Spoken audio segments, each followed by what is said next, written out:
Hi, this is Bryn Kovalik and the second edition of Person-Centered Transition Plan.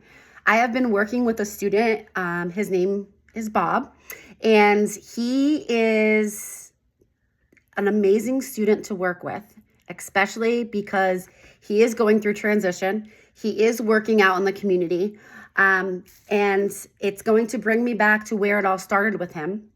The Student-Centered Transition Plan is one of the most important parts of a student's career path. It's where it all begins. If we are not focusing on the student, if we are not focusing on the things that they want to do in their life, the things that they want, using their interests, if we're not using all those, we are not going to be able to help them become successful. So this plan is strictly student-based. It goes off of everything that they want and need. The stakeholders would be the parents, the family, the teacher, the LEA, the local education agency. At my school, we do have an OVR representative that comes to our meetings.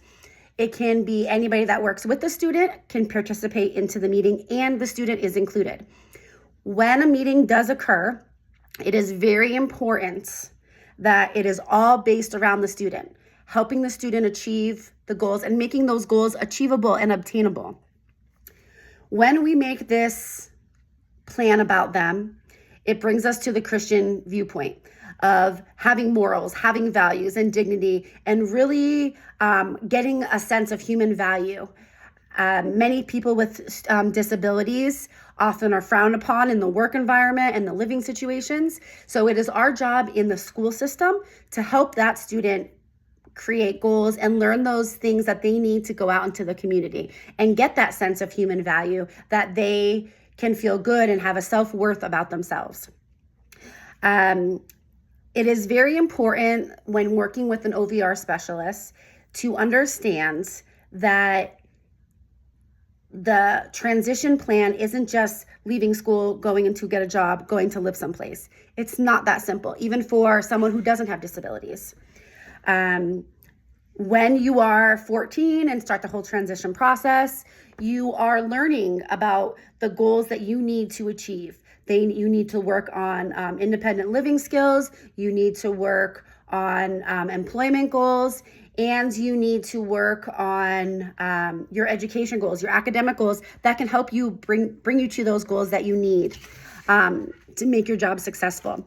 The student that I worked with, Bob, I've known him since he was very little. And unfortunately, his mother passed away last year or the year before from cancer. So in her level of cancer, he was trying to raise himself on his own before he moved with his dad. So he would work in the kitchen, he would make food for himself, get himself dressed, do everything the best that he can. But there were still things that he needed to work on. And that is our job, to collaborate with the families. At this point, Mom and I already had a discussion about what he needed to work on to make him successful down the road. He does like to cook, but the part of money management and getting him to that point of getting the food, cleaning up after himself, safety in the kitchen, self-help skills with hygiene, that was something that he needed help with. When you collaborate with other people that are in part of the group, whether it's the families, the teachers, we're all seeing different aspects of the student, different times, different things that they might need. According to the Iris Center, these plans help build their future. It's all about that student. And if we don't make it all about that student, there's no point of having a plan. My student, Bob, he did some assessments with me, and that helped us figure out the strengths and the needs and his preferences and interests. He really loves to keep the community clean, which leads us to knowing that he works for our local public works system. And he spends time on the weekends and after school cleaning up the environment. When we did his assessments, we noticed that he does like working with other people. He does like the communication. He does like to cook, and he does like to build with Lego. So trying to use those things to create goals to help him obtain jobs when he's older. The scenarios that we use in our stories for our class, they're all the scenarios help the kids focus on main skills which they can use down the road. These assessments that we do for the students can be done by teachers, can be done by parents, they can be done by people that know them, and all that material comes together, and we reach our goals by that. We obtain our goals to do that. It is very important for the student to have a student-driven plan. It is their voice. It is their way of saying, this is what I want and this is what I would like to do. They can create a portfolio from beginning to end. We like to start the transition phase at 14 and build on that over the years. And we check back on it every year to see if they're achieving their goals, if there's things that we need to work on, and same thing with the assessments.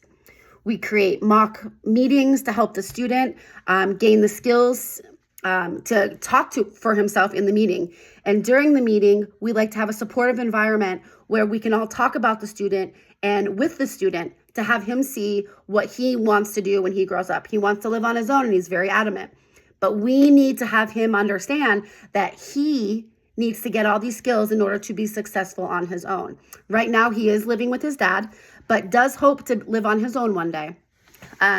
But in doing this transition plan, I definitely think that Bob will be able to be successful. Getting him to do math goals to help him with his money so then he can help be living on his own. Folding laundry, different things like that can all help support him to be on his own one day and achieve his dreams.